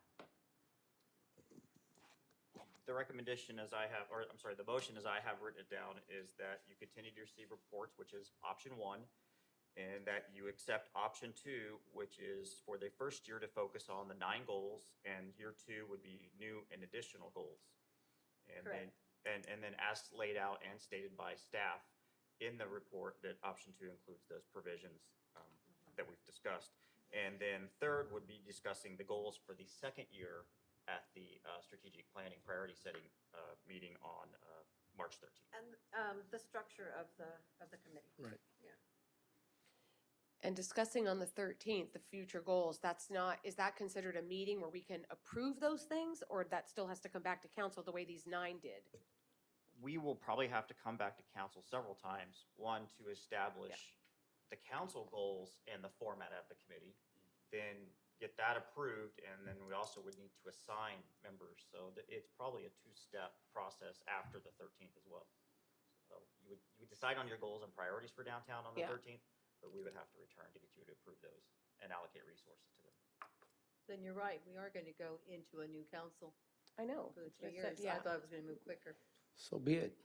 I mean, we'll figure that out later on. I mean, let's Yeah. move, let's be proactive now, and we'll figure it out later. I mean, we've never made decisions on what might happen in the future with this council, so that shouldn't be a reason to stop us. Yeah, well, okay, so I guess we just need to. Can I say, just Yeah, real quick please, too? yeah. And my only concern would be coming back to staff and not overtaxing them. That's where Having I'm them going be- to. yeah, And just being aware of that. We have the 9 initiatives, and I think those are great to work on, but at the same time, be careful about overtaxing, because we do have a issue with our staff in terms of all that they're doing already. So we got to be careful with that, that's all. And vacancies, right? Yeah.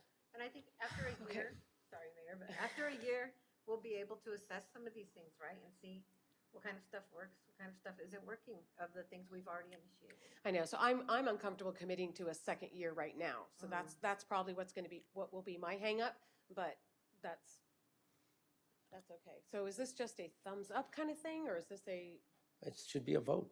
It's a motion. it's a motion? Oh, sorry. The motion is on the floor. We can vote on Oh, this. that's I'll right. do a The roll call motion's on vote the on this floor. one, Madam Mayor. Councilmember Almaderis? Okay. Yes. Councilmember Rocco? No. Councilmember Klein? Yes. Councilmember Hilton? No. Councilmember Marks? Yes. Councilmember Tovar? Of course, yes. Mayor Blinkley? Yeah, I'm going to be a no, but it still passes, right? Yes, Madam Mayor. Okay. All right, thank you all for that discussion. And that brings us to city administrators' reports. Thank you, Madam Mayor. I'm going to give you a couple of updates, and then our Public Works Director, Gerald Jordan's going to give you some updates on a couple of projects that are occurring. One, I wanted to let council know that we are in the process right now of finalizing a consultant agreement with the San Jose Sharks. We will bring that back to council most likely in March, and that would be what I would consider the official kickoff of the project, because we would start spending money on the project. Once we do get that contract approved by council, we will start project focusing beyond. on financing and design. And that the city will definitely take the lead in financing, and then the Sharks will take lead on the design. So we will certainly be moving forward here very shortly, and you'll have something to approve, most likely in March. Second, I want to give a little bit of update to a couple of housing efforts we've had in the last few weeks. The city did a Rebuilding Together Silicon Valley Information Workshop, which is about free home repairs for low-income homeowners. And that was January 25th at the Gilroy Senior Center. And it was very well attended, had 75 attendees, and actually received 9 low-income senior homeowner applications at the workshop. We expect even more, but to get 75 people to a workshop like that, and that was funded primarily through the city's Community Development Block Grant. Want to give you a heads up that another down payment assistance program workshop is coming, and that's from Santa Clara County Empower Homebuyers. And that is going to be a webinar that will first be in English, and they are in process of scheduling a Spanish. And that will be February 16th from 6 to 7 p.m. And that'll be hosted by the City of Gilroy with Morgan Hill and the Housing Trust Silicon Valley to help folks get funding for down payment assistance. One of the biggest barriers to housing is down payment. Due to the 20%, and this particular program would only require a 3% with a 17% loan. So that's February 16th webinar. Okay, with that, I want to turn it over to our Public Works Director, Daryl Jordan, who's going to give you an update on the downtown parking lot and then also some of the issues that we are having with Pacific Gas and Electric. Thank you, Jimmy. Thank you, Madam Mayor, Council, Presidents. I've been doing this for 30 years, designing and constructing projects in the public right-of-ways, and there's always been a few entities out there and utilities that always can muck up a schedule better than anyone else. I mean, the railroad, take Caltrain, for example. How long have we been told Caltrain's coming, Mayor? Caltrain, the high-speed rail, schedule on high-speed rail, we all know where that's gone. Caltrans, the federal highway system always adds months and months to any schedule that we try to procure through a citywide project. And one of our favorite utilities is Pacific Gas and Electric. Over the years, with all the different fires that have happened and emergencies have happened, it seems like their lead time for their projects keeps extending year and year after each year. So this year, it looks like what used to be a 2 or 3 month time period to get us started on a project is now gone to like 9 months. They're going to start right at 9 months and maybe 12 months, and it's going to keep going further than that. For example, this last few months when we had the floods that came through town, all their schedules bumped out another 2 or 3 months because they've got a lot of backlog of getting people back online, getting their homes connected. Even our city attorney was out for power for a few weeks. It's affected us all, and PG&E just seems to, their lead time extends longer and longer. So I'm going to give you a few examples. We've got a project right behind this wall, our City Hall generator backup system. The project has been on hold since May of 22, May of last year. It's been sitting dormant there. Not because of staff, not because we're not trying to get this project to move forward, but the contractor encountered some unforeseen conditions due to some connection issues with the transformer. PG&E had to go back to the drawing board and do a redesign for us, and we've been waiting ever since. The design is supposed to be done by this February, but again, it's been dormant since last year. The project was originally scheduled to be completed in June of 2022. That was the projected schedule we got from PG&E and our contractors. And here we are, 2023, with our fingers crossed. We're hoping this month we're going to get that in. I'm not betting on that timeline, but that's what we're told. A second project that you're aware of is our temporary fire station. The fire chief has been coordinating a prefab building to get that built out there on the 10th Street alignment, just west of Uvas Creek. That project can get built and put on site well before PG&E can ever show up and provide electricity for the project. They're saying 9 months out. August was their best bet. We've tried to push with our contacts up at the state. Even our city managers tried because this is a project for public safety and health and welfare, and we still can't get that timeline to budge, and it might even grow farther than that. So we may have a building designed to be delivered and put down with no electricity to energize the station. So we're working hard on that. We're staying on top of this, if not weekly, bi-monthly with our contacts to try to make sure we stay in line to get our project serviced. The third one I wanted to bring up that Jimmy mentioned was our downtown gourmet parking lot. The contractor is currently working with PG&E on scheduling inspections, and the estimated schedule for PG&E for installing and energizing the transformer is the end of March, this next month. The electrical work was originally scheduled to be completed in October of last year, but it's been extended beyond next month. The electrical work, PG&E notified that the city that PG&E was suspending construction of new projects until after January 2023, this last month.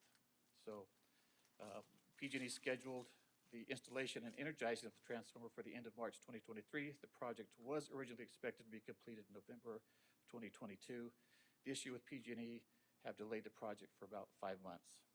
The backup generator delayed 11 months, and a temporary fire station maybe 9 months. So those are the challenges that we're having with PG&E right now, trying to get our projects moving forward. We're trying to stay as patient as we can, but we're also pushing as much as we can with the contacts that we have. So if you haven't had a chance to go out and look at the downtown parking lot, it's looking beautiful right now. We just put up the trellis today and some furniture out there, so please go take a look at that. If you don't know, we do have a camera on site where you can see the actual construction during the day. You can go online and watch what's happening out there, what's not happening out there. You can see it. And at the end of this, we'll bring it back to council and for the rest of you so you can see from day one to the end of construction, the whole project being constructed. It's going to be pretty cool. So on that note, I'm here for any questions you folks may have. Mayor, Council, I'd like to add something else to the downtown parking lot project. The PG&E issues will not delay the opening. We have been able to identify some lighting that's operated by solar, and fortunately PG&E doesn't control the sun. So we will have those out there and expect it open pretty soon. Today they were doing landscaping, trellises. They'll be doing striping, and then it will be pretty much done, but we will not have car chargers and we will not have the permanent lighting installed, but we'll have temporary lighting. That's great. Thank you, Daryl. You're welcome. All right. Oh, you have a question? Yeah. Councilmember Tovar, sorry. Thank you, Daryl, and thank you, Jimmy, for that. So going off of the comments that our city administrator just said regarding the delay, and you're sharing with us sort of the delay with PG&E and the lighting, but back on January 18th, when I reached out to the city manager about, I'm hearing that there's delay. To Jimmy's credit, he didn't know what was going on. I mean, he went and found out for me and all that other stuff. But those are the type of things that I don't think if we brought up, we would have known about, And this goes back to what I say about keeping this council updated on things like this, because if I turn to any of my council members and say, do you know what was going on? Probably everyone's going to say no. And that's what I'm talking about is that, if there was going to be a delay, we should have been known ahead of time, not after I reached out to Jimmy to find out what was going on. Do you follow what I'm saying here? Absolutely. And it's frustrating because there's other projects. I just don't want to see this being. Councilmember, I know.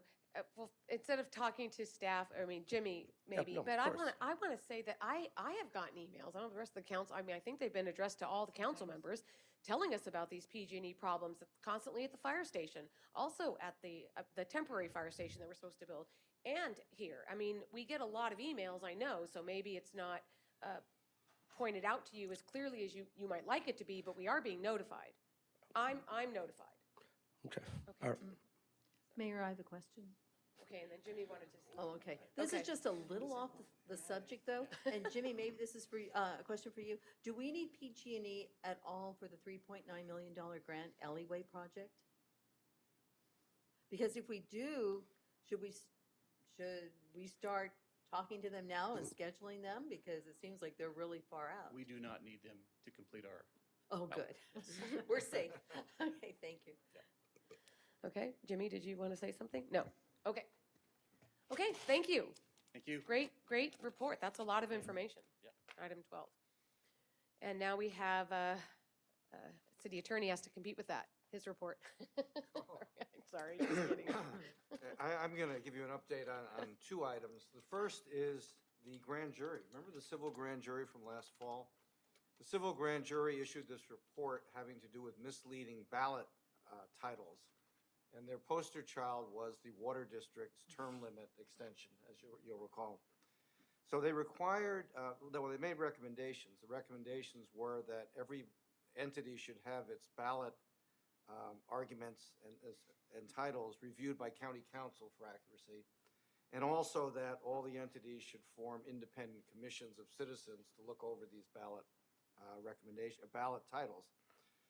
So the grand jury required that all the cities in the county, which are 15 of us, respond by January 5th, along with a number of special districts. So far, so I want to give you an update on that. Most cities have responded. I think 13 cities have responded. Apparently San Jose and Milpitas have not. It's not clear to me why. And actually, the Water District did not respond either, which I find interesting. The cities almost unanimously did the same thing that Gilroy did, and you will recall that you authorized staff to send a letter, I think, which was sent, basically rejecting the recommendation, saying we don't think we have a problem, we're a charter city and the county doesn't have jurisdiction over us, and we think we can handle our own ballots, ballot titles. So virtually every other city agreed. Los Gatos said they would submit to county council if it can be reviewed in 5 days, which is an interesting approach. Los Altos Hills said they would submit to county council if an independent commission is arranged somehow. So that's probably never going to happen. And in fact, the county of Santa Clara said they agree to county council review, but of course that's their attorneys who are reviewing it anyways. That doesn't really mean anything. But they did not want to form an independent board.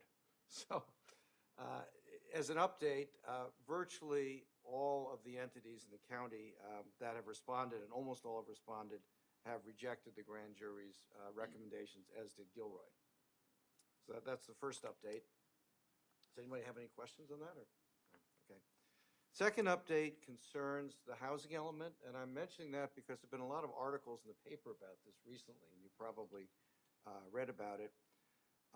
As I think has been discussed with the council in the past, the state requires that all jurisdictions, cities and counties, update the housing element in a cycle, and a cycle is approximately 8 years long.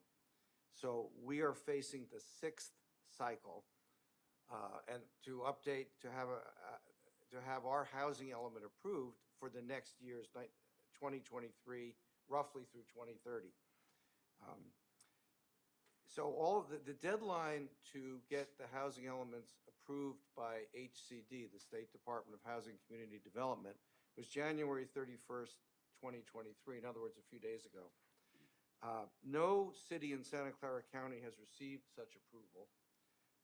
Cupertino and the county have not even submitted their plans to HCD for preliminary review.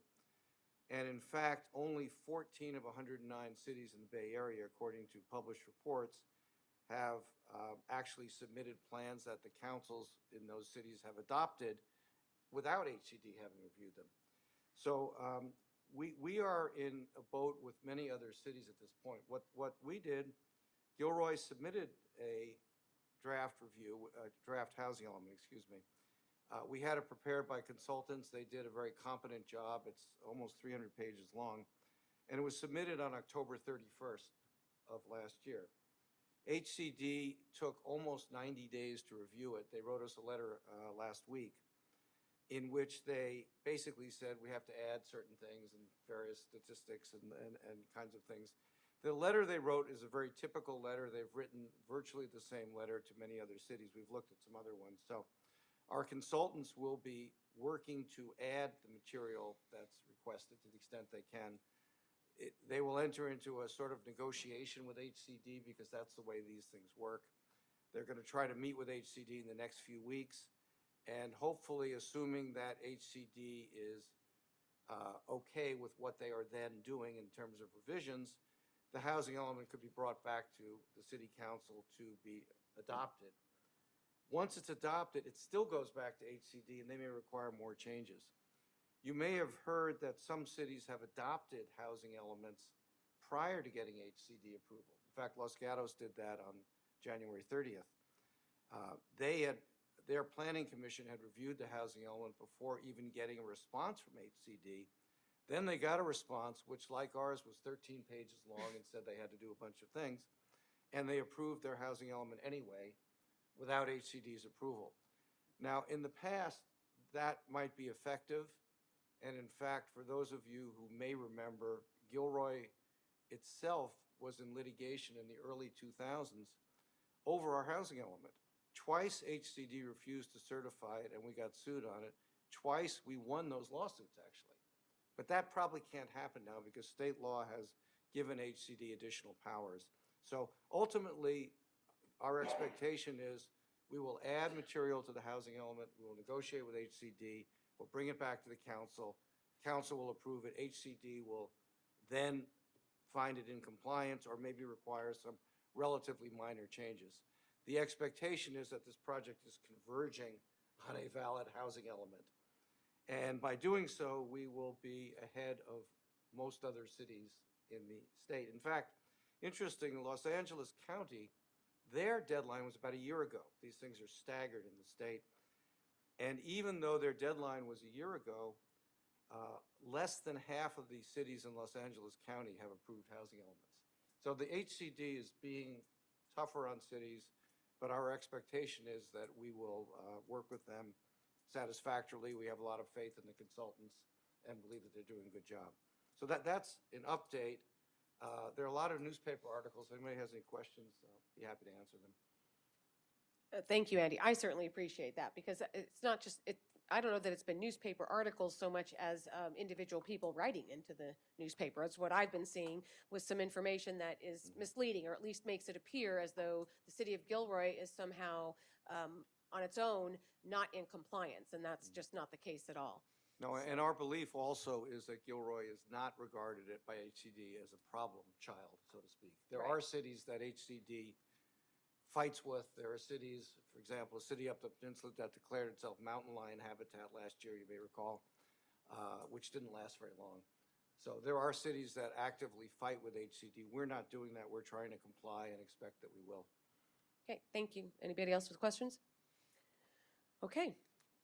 We don't have closed session, so with that, we are adjourned at 8 o'clock.